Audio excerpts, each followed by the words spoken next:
Friends, ये एक puzzle है जिसका लेवल लास्ट वाले क्वेश्चन से थोड़ा हाई है। तो चलिए स्टार्ट करते हैं। 8 मित्र A B C D E F G और एच एक वृत्त में बैठे हैं। जरूरी नहीं कि इसी क्रम में। उनमें से 4 का मुख बाहर की ओर है और 4 का मुख केंद्र की ओर है। जो लास्ट वाले क्वेश्चन में हमने देखा था उसमें सभी का मुख केंद्र की ओर था, लेकिन इसमें 4 का मुख बाहर की ओर है और 4 का केंद्र की ओर है। ई का मुख बाहर की ओर है। ई के अगल बगल बैठे दोनों मित्रों का मुख केंद्र की ओर है। एच ई के दाएं को दूसरे स्थान पे है। बी ई के बाएं को तीसरे स्थान पे है। डी का मुख केंद्र की ओर है। डी के अगल बगल बैठे दोनों का मुख बाहर की ओर है। जी ए के बाएं को दूसरे स्थान पे बैठा है। बी एच के दाएं को तीसरे स्थान पे बैठा है। एफ डी के बगल में बैठा है। सी जी के बगल में बैठा है। डी बी के बगल में नहीं बैठा है। तो सबसे पहले हम क्या करेंगे कि स्ट्रक्चर बना लेंगे क्वेश्चन का, जैसा कि हमने पहले वीडियो में भी किया है। तो यहाँ पे मैंने सर्कल बना लिया है। हम लोग 2 पॉसिबिलिटी लेके चलेंगे और 8 पर्सन मैंने बैठा लिया है। 1 2 3 4 5 6 7 8। फेस अभी डिसाइड नहीं किया है कि किसका मुख बाहर की ओर है, किसका मुख अंदर की ओर है। अगर जिसका मुख अंदर की ओर रहेगा उसमें अंदर वाला एरो लगाएंगे और जिसका मुख बाहर की ओर रहेगा उसमें बाहर का एरो लगाएंगे। ठीक है, वही सेम 2 पॉसिबिलिटी है, सेम ये भी है। तो चलिए पहले स्ट्रक्चर बनाते हैं क्वेश्चन का। क्या लिखा है कि 8 मित्र A B C D E F G और एच एक वृत्त में बैठे हैं। जरूरी नहीं कि इसी क्रम में। उनमें से 4 का मुख बाहर की ओर है और 4 का मुख केंद्र की ओर है। अब क्या लिखा है कि ई का मुख बाहर की ओर है, तो ये तो कंफर्म हो गया कि ई का मुख जो है बाहर की ओर है। ई के अगल बगल बैठे दोनों मित्रों का मुख केंद्र की ओर है। ई के अगल बगल जो भी बैठेंगे उनमें दोनों का मुख केंद्र की ओर है और ई का बाहर की ओर है। एच ई के दाएं को दूसरे स्थान पे है। एच जो है ई के दाएं को दूसरे स्थान पे है, दाएं के लिए ये वाला एरो। बी ई के बाएं को तीसरे स्थान पे है। बी ई के बाएं को तीसरे स्थान पे, बाएं के लिए ये वाला एरो। डी का मुख केंद्र की ओर है। डी का मुख केंद्र की ओर है। डी के अगल बगल बैठे दोनों का मुख बाहर की ओर है। डी के अगल बगल जो भी बैठेगा उसका मुख बाहर की ओर है। ठीक है। जी ए के बाएं को दूसरे स्थान पे बैठा है। जी ए के बाएं को दूसरे स्थान पे बैठा है। कहाँ गया? जी ए के बाएं को दूसरे स्थान पे बैठा है।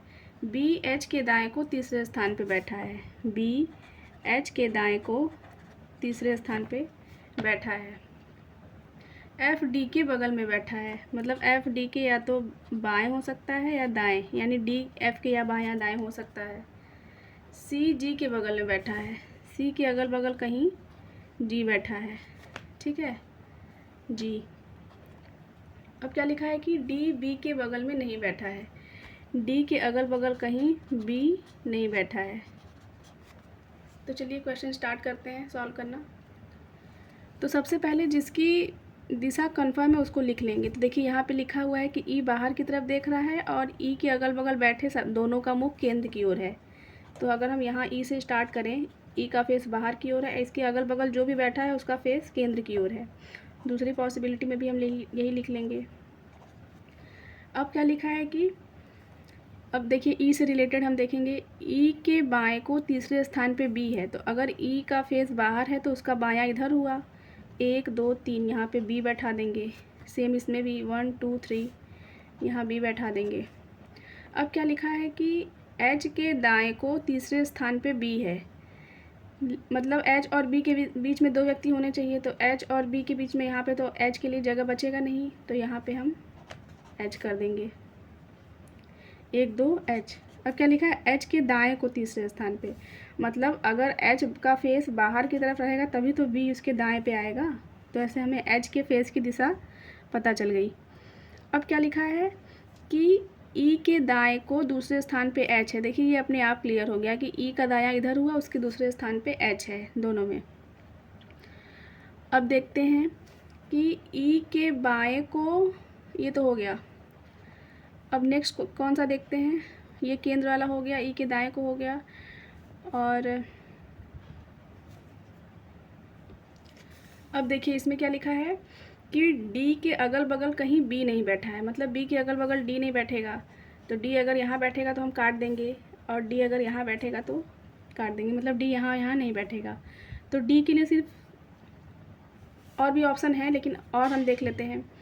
यहाँ देखिए डी के अगल बगल कहीं एफ बैठा है, मतलब हमें एफ और डी दोनों के लिए स्थान चाहिए। तो डी यहाँ बैठेगा नहीं, और डी के अगल बगल एफ बैठा है, तो अगर हम डी यहाँ करेंगे तो एफ़ के लिए जगह नहीं मिलेगा, अगर हम डी यहाँ करेंगे तो एफ़ के लिए जगह नहीं मिलेगा।